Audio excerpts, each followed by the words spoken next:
مجبوری کی حالت میں اپنے 5 بچوں کو لیے آج کس قدر بے بسی کی اور محتاجگی محسوس کر رہی تھی۔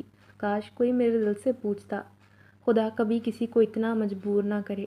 میرے بھائی نے مجھے دھتکار کر گھر سے نکال دیا تھا۔ میرے بھائی نے مجھے اور میرے بچوں کو پالنے سے صاف انکار کر دیا تھا۔ بے بسی کی حالت میں روتی پیٹتی آدھی رات کو ہی پیدل چل کر کسی یتیم خانے کی تلاش میں شہر کی طرف جا رہی تھی۔ میں نے سنا تھا شہر میں کافی یتیم خانے ہیں جو ہم جیسی بیوہ عورتوں اور یتیم بچوں کے سروں پر ہاتھ رکھتے ہیں، انہیں پناہ دیتے ہیں۔ تبھی میرا چھوٹا والا بیٹا جو صرف 2 سال کا تھا وہ بھوک سے رونے لگا۔ پھر بیٹی جو 4 سالہ تھی وہ روتے ہوئے بولی، امی مجھے بھوک لگ رہی ہے۔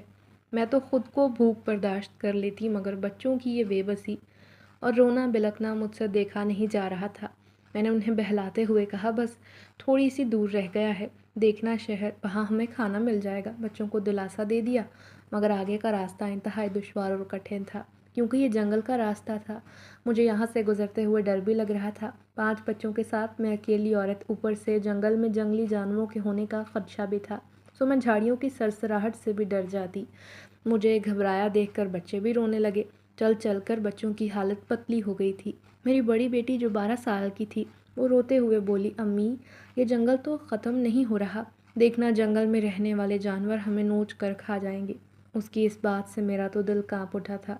میں نے کہا، ارے کچھ نہیں ہوگا، بس تھوڑا سا ہی راستہ باقی رہ گیا ہے اور پھر دیکھنا شہر کی رونقیں اور روشنیاں، تم لوگ خوش ہو جاؤ گے۔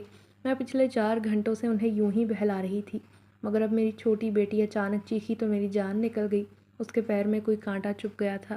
خون بہتا دیکھ کر میرے ہوش اڑ گئے۔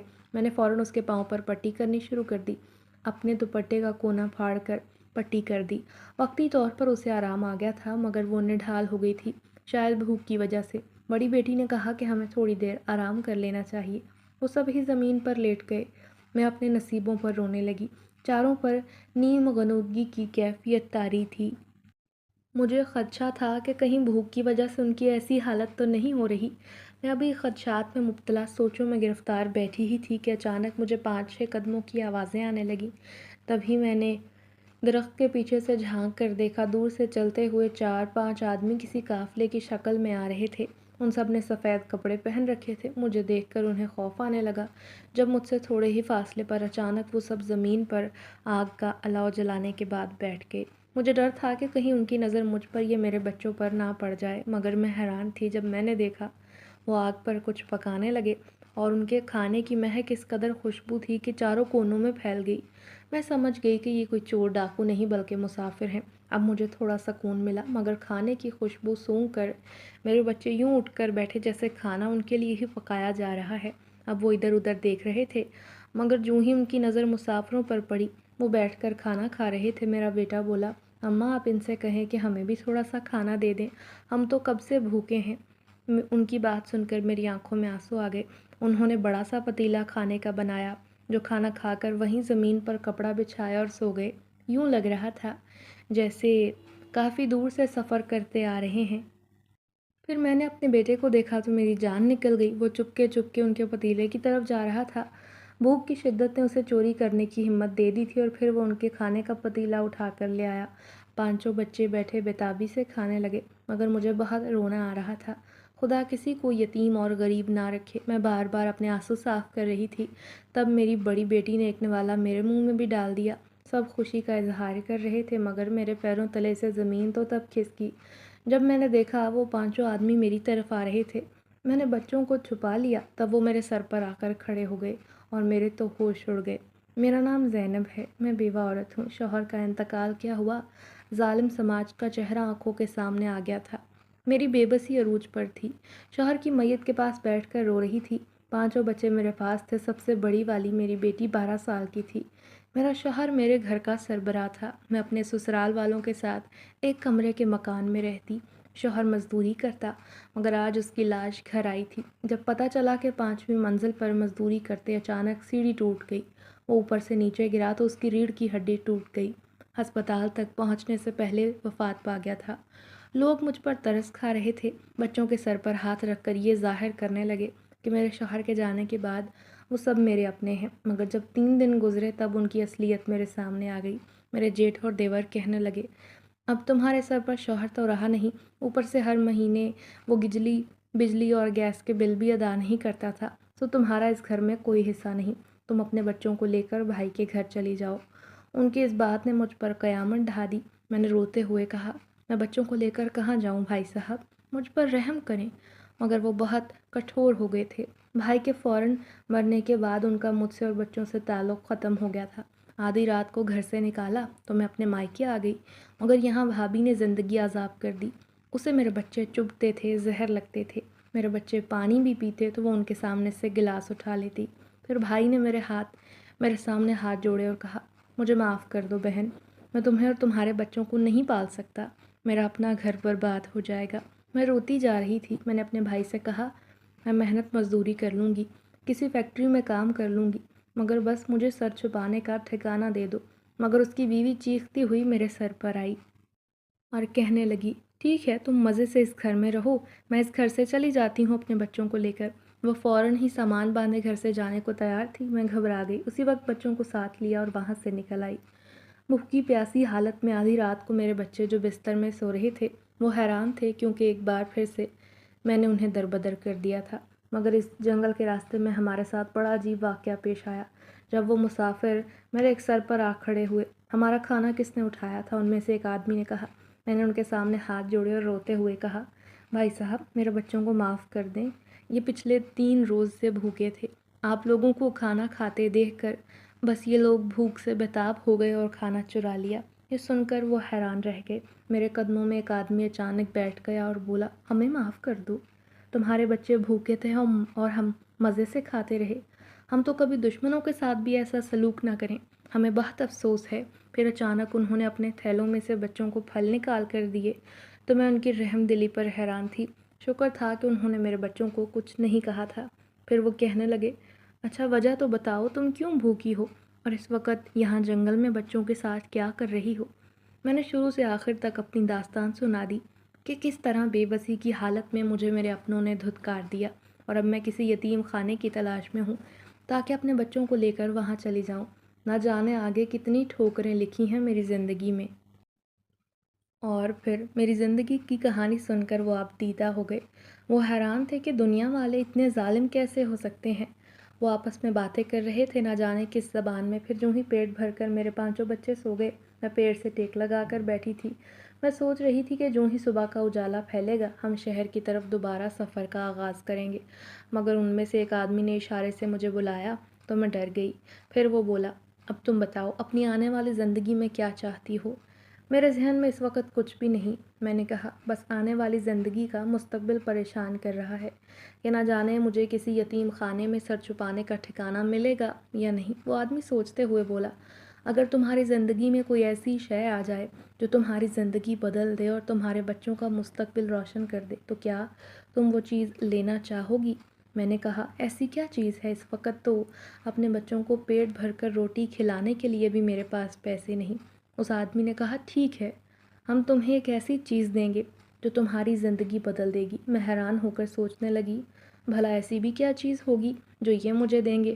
شاید انہیں مجھ پر ترس آ گیا تھا۔ میں سوچ ہی رہی تھی کہ شاید وہ میری مدد کرنے کے خیال سے مجھے پیسے دے دیں گے، مگر جب انہوں نے تھیلے میں سے مٹی کی ہنڈیاں نکال کر دی تو میں حیران رہ گئی۔ یہ تمہارے لیے ایک بہت عام سی شے ہوگی، مگر اس میں ایک خاص بات ہے، جب بھی تم اسے کہو گی کہ ہمارے لیے کھانا پکاؤ تو یہ ہنڈیا اپنے آپ کھانا پکا کر تمہارے سامنے رکھ دے گی، کیونکہ اس پر ہم نے ایک خاص عمل کر رکھا ہے۔ اس کی بات پر تو میرے ہوش اڑ گئے۔ مجھے اس کی بات پر یقین نہ آیا، مگر جب سامنے بیٹھے شخص نے زیر لب کچھ کہا تو اپنے آپ وہ ہنڈیا گھومنے لگی۔ کچھ ہی دیر میں لذیذ کھانے کی مہک پھیل گئی اور میری آنکھوں نے یہ منظر حیرت انگیز دیکھا۔ سچ میں اس ہنڈیا میں اپنے آپ کھانا پک کر تیار ہو گیا تھا۔ میں اپنی آنکھیں مسلنے لگی کہ کہیں میں کوئی خواب تو نہیں دیکھ رہی، مگر یہی حقیقت تھی۔ اس ہانڈی نے اپنے آپ کھانا پکا کر پیش کر دیا تھا۔ وہ 5 آدمی میری پریشانی کو دیکھ کر مسکرانے لگے۔ ان میں سے ایک آدمی نے کہا، حیران مت ہو، یہ جادوئی ہنڈیا ہے، تم مجبور اور بیوہ عورت ہو، اسی لیے تمہیں تحفے میں دے رہے ہیں۔ پھر میں نے حیرت سے کہا، کیا آپ لوگ کوئی جادوگر ہیں؟ وہ مسکرا کر بولے، ہم جادوگر نہیں بلکہ ہم جنات ہیں۔ اکثر ہمارا اس جنگل سے گزر ہوتا رہتا ہے، کیونکہ یہاں سے تھوڑی ہی دور ہمارا قبیلہ مقیم ہے۔ یہاں ہم خاص اپنا مقصد حاصل کرنے آتے ہیں، بس آج بھی اسی کام سے آئے تھے، مگر ہمیں کیا پتہ تھا کہ اس جنگل میں ہمیں بے بس عورت اور بھوکے بچے مل جائیں گے۔ تمہاری بے بسی واضح نظر آتی ہے، مگر ہماری یہ ہنڈیا یقیناً تمہاری قسمت بدل دے گی۔ جتنی بھی تم نے ٹھوکریں کھائی ہیں، تمہاری زندگی ایسی ہو جائے گی کہ تم خود اپنی قسمت پر یقین نہیں کرو گی۔ مگر ایک بات یاد رکھنا، ہم تمہیں یہ ہنڈیا دے رہے ہیں، مگر تمہیں ہر جمعرات کو یتیم بچوں کو کھانا کھلانا ہے، اور ہمارا مقصد یہی ہے، کیونکہ ہم نیک جنات سے ہیں۔ اس دنیا میں لوگوں کی بے بسی، مجبوریوں اور ناکامیوں کو سمجھتے ہیں اور خاموشی سے ان کی مدد کرتے ہیں۔ پھر میں نے ان سے وعدہ کر لیا کہ میں آپ کی بات مانتے ہوئے یتیم بچوں کو کھانا ضرور کھلاؤں گی، اس مقصد کو کبھی فراموش نہیں کروں گی۔ انہوں نے وہ ہنڈیا تحفے میں مجھے دے دی۔ یوں لگ رہا تھا جیسے میری زندگی ایک دم بدل گئی ہو۔ میں جو کچھ دیر پہلے بڑی مایوس اور بے بس تھی، مگر آج اس ہنڈیا کی وجہ سے اپنے آپ کو طاقتور محسوس کر رہی تھی۔ وہ چاروں اٹھ کھڑے ہوئے اور دھیمے قدموں سے میرے پاس سے گزرتے ہوئے دور جنگل میں جا کر غائب ہو گئے۔ یوں لگتا تھا جیسے وہ صرف یہاں میری مدد کرنے آئے تھے۔ میں پھر اپنے بچوں کے پاس مطمئن ہو کر لیٹ گئی۔ صبح ہوئی تو اپنے سفر کا آغاز کرنے کا سوچا۔ بچے حیران تھے کہ ہماری ماں کے چہرے پر اتنی خوشی کیوں ہے، مگر میں نے وہ مٹی کی ہانڈی بچوں سے چھپا لی۔ پھر میری بڑی بیٹی بولی، امی ہم یتیم خانے کب جائیں گے؟ تو میں نے کہا، اب ہم یتیم خانے نہیں بلکہ اپنا گھر بنائیں گے۔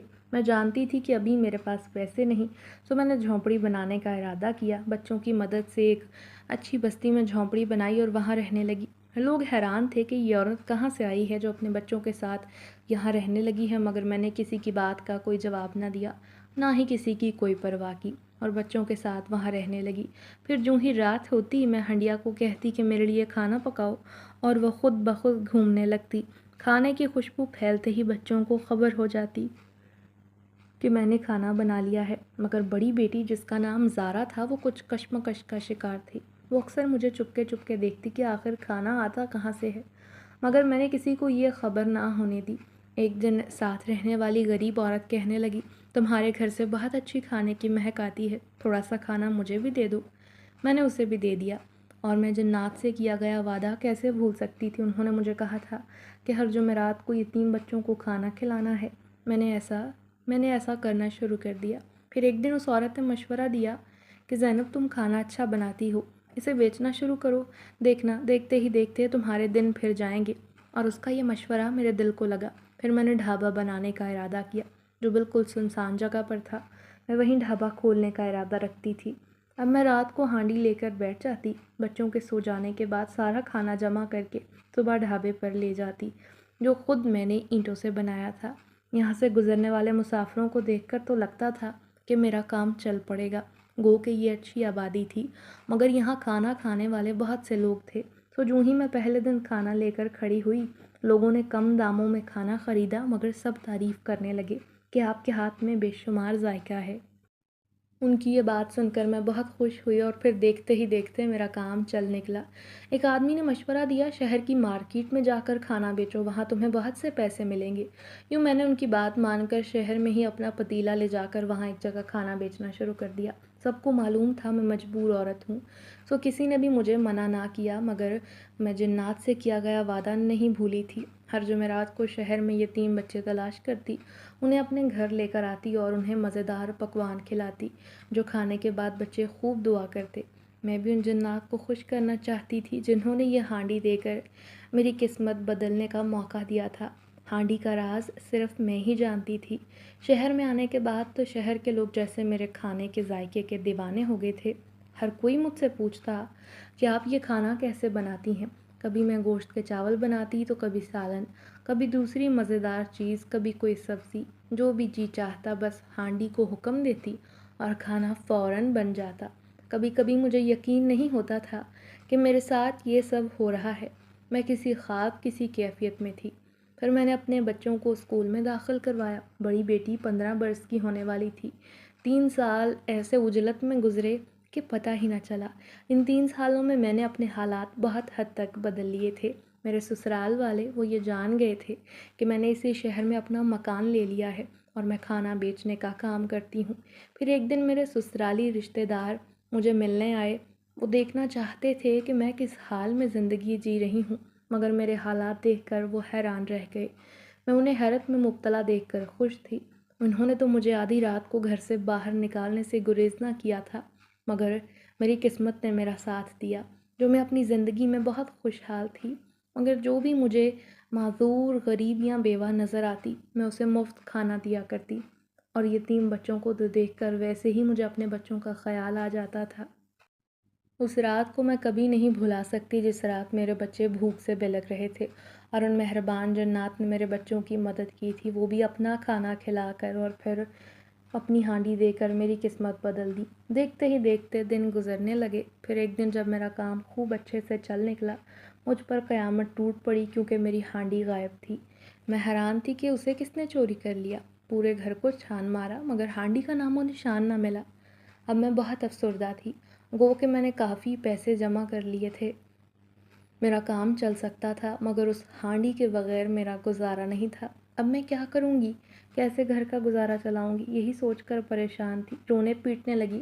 بچوں سے پوچھا کہ ہانڈی کہاں ہے، تو میری بیٹی کہنے لگی، امی آپ تو اسے ہمیں دیکھنے تک نہیں دیتی، میں نے تو آج تک اسے دیکھا تک نہیں۔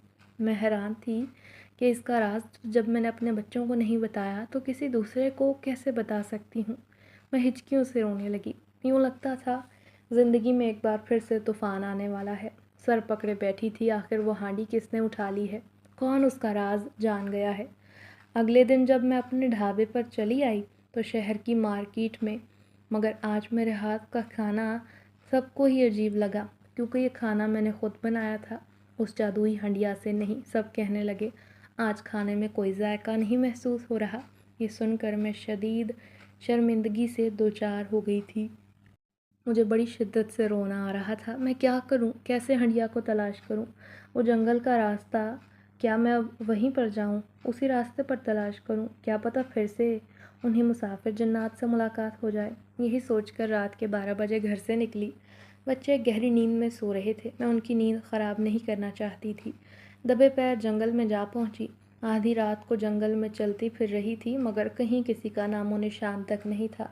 میں منتظر تھی کہ کب وہ میرے سامنے آئیں اور میں انہیں اپنی پریشانی بتاؤں، اور وہ اپنے عمل، اپنی طاقت سے میری مدد کر دیں، میرا مسئلہ حل کر دیں۔ اب میں کوشش کر رہی تھی کہ میرا ڈھابا ویسے ہی چل سکے جیسے کہ میں اس پر کھانا بیچتی، مگر وہ ذائقہ، وہ والی بات نہ رہی۔ بے شمار لوگ اب تو شکایت کرنے لگے، جبکہ میں سخت فکر مند تھی۔ ایک طرف تو ہانڈی کی فکر تھی، دوسری طرف مجھے یہ صدمہ کھائے جا رہا تھا کہ بہت جلد میرا کام بند ہونے والا ہے۔ پھر جب 3 دن تک مجھے اپنی جادوئی ہانڈی کا پتہ نہ چلا تو میرے دل میں خیال آیا کہ قریبی پہاڑی پر ایک عامل رہتا ہے، وہ اپنے عامل جنات کے ذریعے ہر کام میں مدد لیتا ہے، ضرور ہانڈی کے بارے میں مجھے بتا دے گا۔ آخرکار میں نے اپنے دل کی بات، یہ راز اس عامل کو بتانے کے لیے تیار ہو گئی، تو اسی شام اپنی بیٹی زارا کو بتا کر عامل کے آستانے پر جانے لگی۔ آستانے پر تو بلا کا ہجوم تھا، مگر میں ان عورتوں میں سے نہیں تھی جو اپنے گھر کے مسئلے مسائل بتانے کے لیے عامل کے پاس آئی تھی۔ میرا مسئلہ سب سے ہٹ کر تھا، سب سے انوکھا۔ اللہ اللہ کر کے میرا نمبر آیا، میں بھی اندر چلی آئی۔ سامنے عامل بیٹھا آنکھیں بند کر کے نہ جانے کیا پڑھ رہا تھا۔ اس نے آنکھیں کھولی اور مجھے کہنے لگا، بول بی بی، تیری کیا پریشانی ہے؟ میں نے کہا، میں آج آپ کے پاس یہاں بہت اہم کام سے آئی ہوں۔ میں جانتی ہوں کہ آپ کے قبضے میں کئی جنات ہیں، اور ان جنات سے میرا بھی واسطہ پڑ چکا ہے۔ میں سر جھکا کر بولی، میں سچ کہہ رہی ہوں، وہ جنات میری زندگی میں تھے، مگر انہوں نے مجھ پر ایک بہت بڑا احسان کیا تھا۔ اپنی ایک قیمتی چیز مجھے دے کر وہ خود یہ نیکی کر کے نہ جانے کہاں غائب ہو گئے، مگر آج ان کا دیا گیا وہ تحفہ مجھ سے کہیں کھو گیا ہے، نہ جانے اسے کون اٹھا کر لے گیا ہے۔ بس اسی گمشدہ تحفے کے بارے میں جاننا چاہتی ہوں کہ وہ کس نے غائب کیا ہے۔ آپ کا مجھ پر بڑا احسان ہوگا۔ میں ان کی منتیں کرنے لگی۔ عامل یہ سن کر حیران رہ گیا، بولا، یقیناً وہ جنات نیک ہوں گے جو تم پر اتنا بڑا احسان کر کے گئے ہیں، مگر یہ جس پر مہربان ہو جاتے ہیں نا، اس کی قسمت بدل جاتی ہے۔ مگر پھر بھی بی بی، میں معلوم کرنے کی کوشش کروں گا کہ آخر وہ شے گئی کہاں جو انہوں نے تمہیں تحفے میں پیش کی تھی۔ اب تم جاؤ، کل دوبارہ چکر لگانا۔ عامل نے مجھے امید دلا کر واپس بھیج دیا تھا۔ پریشانی سے میں گھر واپس آ گئی۔ اگلے دن ڈھابے پر نہ گئی، جانتی تھی لوگ پھر سے میرے کھانے پر اعتراض ہی کریں گے، بس دعا کر رہی تھی کہ جلد سے جلد مجھے وہ ہانڈی مل جائے۔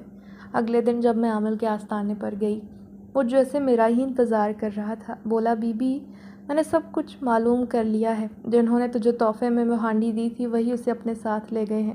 یہ آپ کیا کہہ رہے ہیں عامل بابا؟ وہ ہانڈی کو لے کر کیوں جائیں گے؟ انہوں نے جب ایک چیز مجھے تحفے میں دے دی تو پھر واپس لینے کا کیا مقصد ہے؟ یہ تو میں نہیں جانتا کہ وہ کیوں لے کر گئے ہیں، مگر یوں لگتا ہے کہ تو نے انہیں ناراض کر دیا ہے، تبھی وہ ناخوش ہو کر اپنی چیز لے گئے ہیں۔ میں یہ سن کر رونے لگی، پھر بے بسی سے کہا، مجھ سے جو بھی غلطی ہوئی ہے میں ان سے معافی مانگ لوں گی۔ آپ بس مجھے یہ بتا دیں وہ کہاں رہتے ہیں، کہاں مجھے ملیں گے؟ میں ان سے ایک بار ملنا چاہتی ہوں۔ عامل نے کہا، یہاں سے بہت دور جنگل میں پرانا برگد کا پیڑ ہے، وہیں رہتے ہیں۔ وہ جنات کا قبیلہ ہے جو اس جنگل کے پرانے درختوں پر آباد ہے۔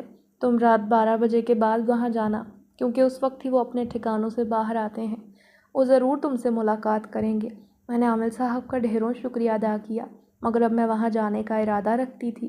اس رات میں گئی تو وہ میرے سامنے نہ آئے، شاید میں غلط اوقات میں چلی گئی تھی، مگر آج رات میرا ارادہ وہیں اس جنگل میں جانے کا تھا۔ خاموشی سے رات کو گھر سے نکلی، مگر میری بڑی بیٹی نے مجھے دیکھ لیا۔ امی، آپ کہاں جا رہی ہیں؟ آدھی رات کو؟ میں بھی آپ کے ساتھ چلوں گی۔ میں نے اسے منع کر دیا۔ وہ بولی اور کہا، نہیں بیٹا، میں ضروری کام سے جا رہی ہوں، تمہارا جانا نہیں بنتا۔ وہ حیرانگی سے مجھے دیکھنے لگی، پھر میں نے اس کے کان میں سرگوشی کی اور کہا، اپنے چھوٹے بہن بھائیوں کا خیال رکھنا، میں کچھ دیر تک آ جاؤں گی۔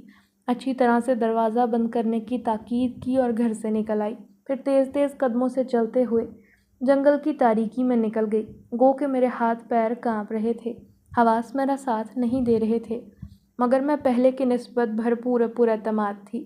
سوچنے پر مجبور تھی، آخر مجھ سے ایسی کون سی غلطی ہوئی جس کی وجہ سے وہ مجھ سے ناخوش ہو کر اپنی ہانڈی لے گئے جو انہوں نے مجھے تحفے میں دی تھی۔ پھر میں نے دیکھا کہ اس جنگل میں تو بہت سے پرانے پیڑ تھے، مگر سامنے ایک برگد کا پیڑ تھا جس کی شاخیں زمین کو چھو رہی تھیں۔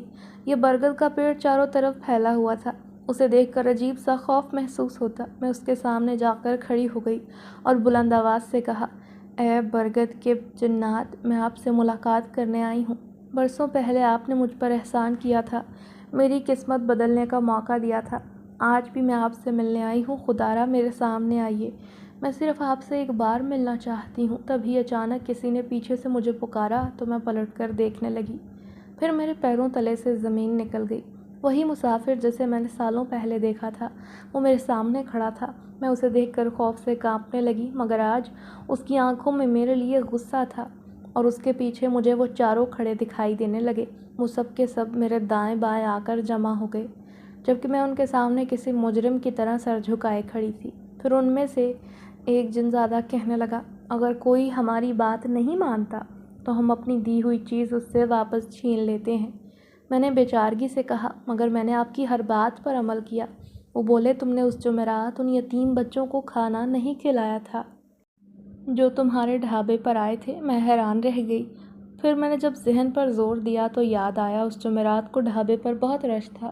میں اپنے کام میں اس قدر الجھی ہوئی تھی، جب مجھے 3-4 بچے کھڑے دکھائی دیے۔ میرے ساتھ کام کرنے والے چھوٹے لڑکے نے مجھے بتایا، یہ بچے بار بار کھانا مانگ رہے ہیں۔ میں نے اسے کہا، کھانا بچ جائے گا تو انہیں دے دینا، اور پھر بس میں اپنے کام میں لگ گئی۔ مگر بچا ہوا کھانا وہ لڑکا اپنے ساتھ گھر لے گیا تھا اور بچوں کو نہ دیا۔ مجھے تو اس بارے میں بھی معلوم نہیں تھا، شاید میں کمانے کے چکر میں کچھ زیادہ ہی مصروف ہو گئی تھی۔ اب مجھے بہت شدت سے ان کی یاد آ رہی تھی۔ وہ بچے نہ جانے کتنے دن سے بھوکے ہوں گے۔ مجھے افسوس ہونے لگا، پھر ایک دم سے ہی میں نے ان جنات سے معافی مانگ لی، مجھے معاف کر دیں، آئندہ میں اس چیز کا خیال رکھوں گی، کبھی آپ کو ناراض نہیں کروں گی۔ وہ جنات مجھے غور سے دیکھ رہا تھا، پھر کہنے لگا، ان بچوں کی بد دعا نے ہمیں تمہارے پاس آنے پر مجبور کیا اور اپنی ہانڈی واپس لے لی۔ یاد رکھنا، ہم یہ ہانڈی ایسے ہی کسی غریب اور بیوہ عورت کو دے سکتے ہیں، سو آئندہ اگر تم نے کوئی بھی غلطی کی تو ہم تمہیں ہرگز معاف نہیں کریں گی۔ تمہارے 5 بچے ہیں جو ابھی کم عمر ہیں، چھوٹے ہیں، بس اسی وجہ سے ہم تمہیں یہ واپس کر رہے ہیں۔ یہ سنتے ہی میں خوش ہو گئی۔ انہوں نے تو جیسے مجھ پر دوبارہ احسان کر دیا تھا، مگر میں نے ان سے وعدہ کر لیا کہ آئندہ میں اس وعدے کا بے حد خیال رکھوں گی۔ شاید پیسوں کے لالچ میں زیادہ اندھی ہو گئی تھی۔ شکر گزار نگاہوں سے انہیں دیکھتے ہوئے اپنی ہانڈی لے کر گھر آ گئی۔ میں جو رنجیدہ صورتحال میں گھر سے باہر گئی تھی، واپس آئی تو میرا کھلا چہرہ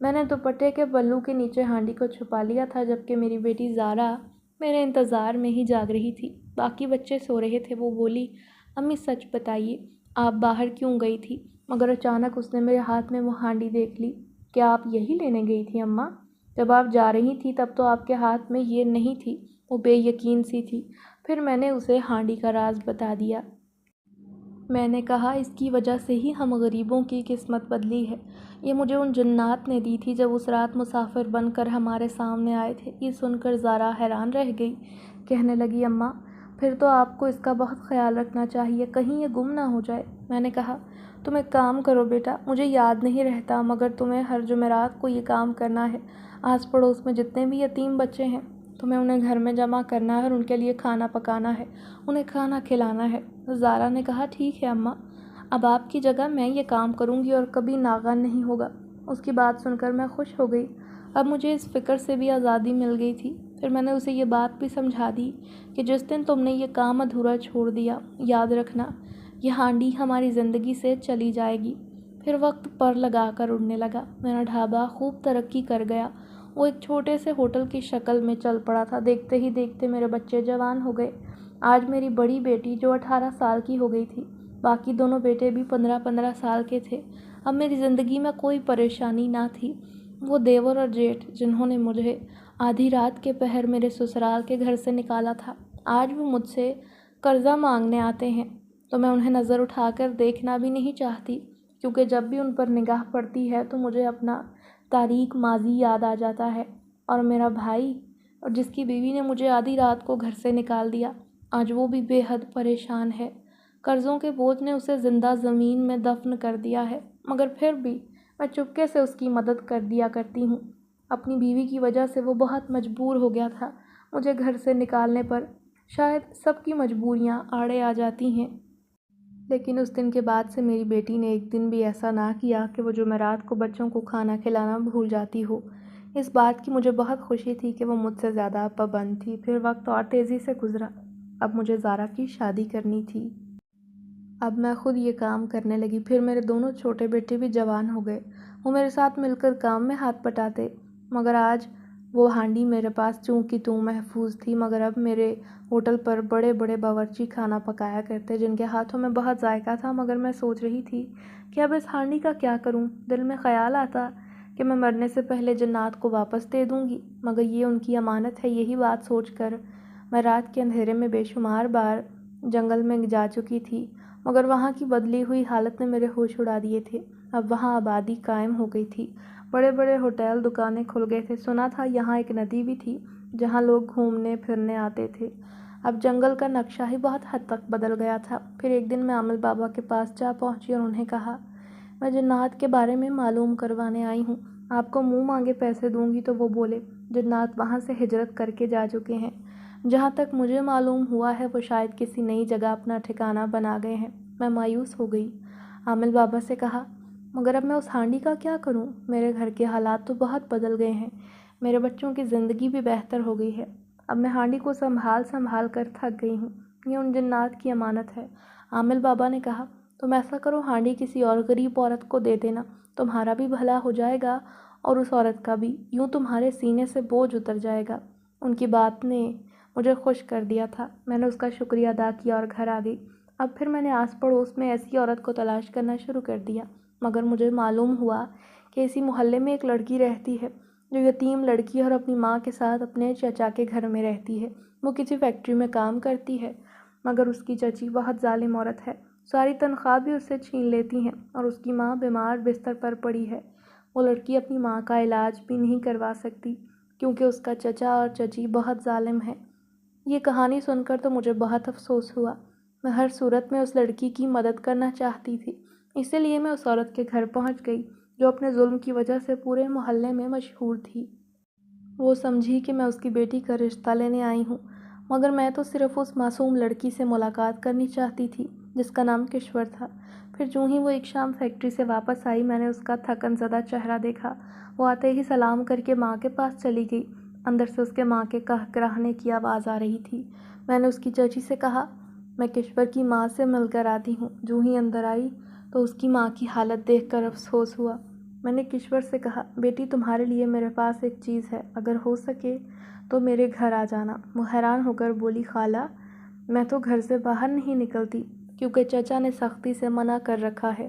میں نے کہا، بیٹا اس چیز کا یہاں لانا میرے لیے ناممکن ہے، سو تمہیں ہی میرے ہاں آنا ہوگا۔ کل ایسا کرنا، فیکٹری سے واپسی پر میرے گھر کا چکر لگانا۔ میں اس کے کان میں سرگوشی کرتے ہوئے کمرے سے باہر نکل آئی اور گھر آ گئی۔ میں خوش تھی کہ ایک ایسی مظلوم اور معصوم لڑکی کی مدد کرنے والی ہوں جو واقعی مدد کی مستحق ہے، جس کے حالات بہت خراب ہیں۔ مجھے اپنا ماضی اچھے سے یاد تھا کہ کس طرح آدھی رات کو مجھے میرے سگے رشتہ داروں نے دربدر کر دیا تھا۔ اب میں صرف اس کے آنے کا انتظار کر رہی تھی۔ اگلے دن وہ میرے گھر چلی آئی، مگر وہ بہت گھبرائی ہوئی تھی۔ اس کی گھبراہٹ کو میں نے بھانپ لیا تھا۔ میں نے کہا، تم بیٹی اپنی ماں کو لے کر ایک الگ گھر میں کیوں نہیں رہتی؟ وہ بولی، خالہ یہ ناممکن ہے، میں اور میری ماں بہت مجبور ہیں، ہمارے پاس تو 1 روپیہ بھی نہیں، میں جتنا بھی کماتی ہوں میری چچی سب کچھ مجھ سے چھین لیتی ہے۔ میں نے کہا، آج کے بعد تم کسی کی محتاج نہیں رہو گی، اپنی ماں کا علاج بھی تم خود کرواؤ گی، میں تمہیں ایک ایسی چیز دینے والی ہوں۔ یہ کہتے ہی میں نے اسے وہ ہانڈی تھما دی۔ وہ حیران ہو کر بولی، یہ کیا چیز ہے؟ میں نے کہا، ابھی دیکھنا۔ ابھی میں نے اس کے سامنے ہانڈی سے کہا کہ گرم گرم کھانا تیار کرو۔ یہ سنتے ہی ہانڈی خود بخود گھومنے لگی۔ دیکھتے ہی دیکھتے اس نے لذیذ کھانا بنا کر تیار کر دیا۔ یہ منظر دیکھ کر اس کی آنکھیں پھٹی کی پھٹی رہ گئیں۔ وہ حیرت سے کبھی ہانڈی کو دیکھتی تو کبھی میرے چہرے کو، پھر مجھ سے کہنے لگی، خالہ آپ کوئی جادوگرنی ہے؟ میں نے ہنس کر کہا، ہاں بس یوں ہی سمجھ لو، مگر یہ مجھے کسی نے دی تھی میری مدد کرنے کی خاطر، مگر اب چونکہ میرے گھریلو حالات بدل گئے ہیں، بہتر ہو گئے ہیں، میں اپنی زندگی میں خوشحال ہوں، بس اسی لیے تمہارے حالات بدلنا چاہتی ہوں تاکہ تم بااختیار لڑکی بن جاؤ۔ بس اپنا کام کرنا شروع کر دو جس طرح میں نے کیا، بس ہمت کرو۔ میں نے اسے ساری بات سمجھا دی۔ وہ خوش ہو گئی ہانڈی کو لے کر اور میرا بے شمار شکریہ ادا کرتی ہوئی وہاں سے چلی گئی۔ اب میں مطمئن تھی، مگر اگلے دن آدھی رات کو مجھے کسی کی آواز آئی۔ جو ہی آنکھیں کھول کر دیکھا تو وہ 5 جنات میری چارپائی کے آس پاس کھڑے تھے۔ انہیں اس وقت دیکھ کر میں گھبرا گئی۔ مجھے یوں لگ رہا تھا جیسے مجھ سے کوئی بہت بڑی غلطی ہو گئی ہو، مگر ان میں سے ایک جن زیادہ مسکراتے ہوئے بولا، آج تم نے ہمارا دل خوش کر دیا، ثابت کر دیا تم واقعی ایک نیک عورت ہو۔ ہم نے اگر تمہاری مدد کی تھی تو ہم بھی خوش نصیب تھے۔ میں ان کی بات سن کر مسکرا دی اور یہ سن کر میری جان میں جان آئی کہ میں نے انہیں خوش کیا تھا، وہ مجھ سے راضی تھے۔ پھر وہ بولے، اب وہ لڑکی اپنی قسمت بدلے گی، وہ بھی تمہاری طرح حالات کی ماری ستائی ہوئی مظلوم ہے، یتیم لڑکی ہے، اور یوں ہی یہ سلسلہ چلتا رہے گا۔ ہم نیک جنات اسی لیے دنیا میں پھرتے ہیں تاکہ کسی بھی مظلوم کی وقت پر مدد کر سکیں۔ ہمارے پاس طاقت ہے۔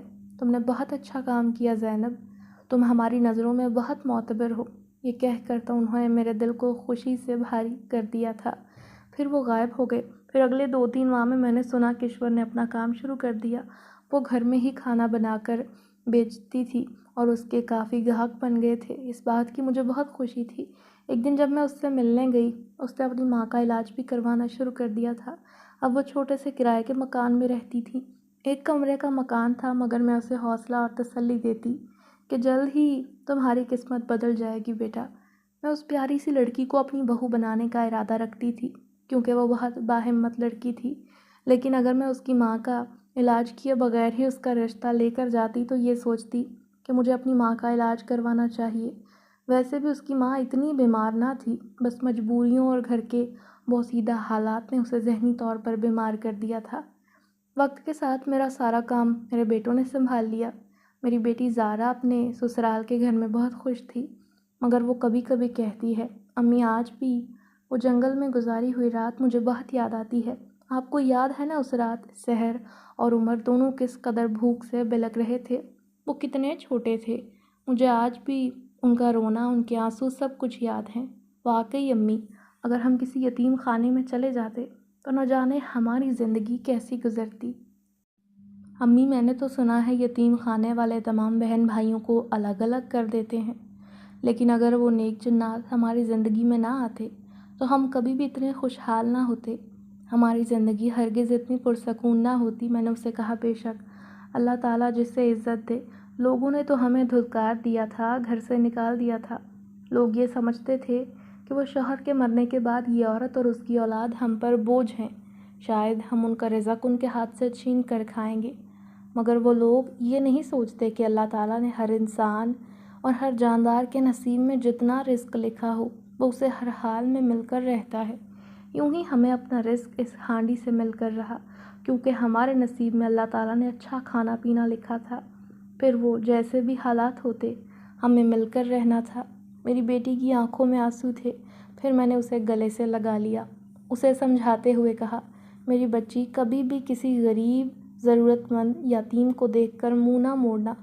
وہ سب بھی اللہ نے اس دنیا میں بھیج رکھے ہیں ہم جیسے انسانوں کو آزمانے کے لیے، مگر کوئی اس آزمائش میں پورا اترتا ہے اور کوئی ناکام ہو جاتا ہے، وہ اللہ کے سامنے گنہگار ٹھہرتا ہے۔ ہمیں کبھی یہ نہیں سوچنا چاہیے کہ سامنے والا انسان ہمارا حق کھا لے گا، کیونکہ وہ صرف اپنا حق کھاتا ہے جو اللہ نے اس کے نصیب میں لکھا ہوتا ہے۔ میری باتیں سن کر میری بیٹی حیران ہو گئی۔ امی، آپ نے یہ ساری باتیں کہاں سے سیکھیں؟ آج پتہ چلا کہ میری ماں تو بہت پڑھی لکھی عورت ہے۔ میں نے مسکرا کر کہا، نہیں بیٹا، میں پڑھی لکھی نہیں بلکہ ان پڑھ ہوں، مگر برے حالات اور زمانے کے تلخ تجربوں نے مجھے زندگی میں بہت کچھ سکھا دیا ہے، سو اب تم میری یہ تمام باتیں اپنے پلو سے باندھ لو۔ یہ باتیں سن کر میری بیٹی نے مجھے گلے سے لگا لیا تھا اور وہ مطمئن تھی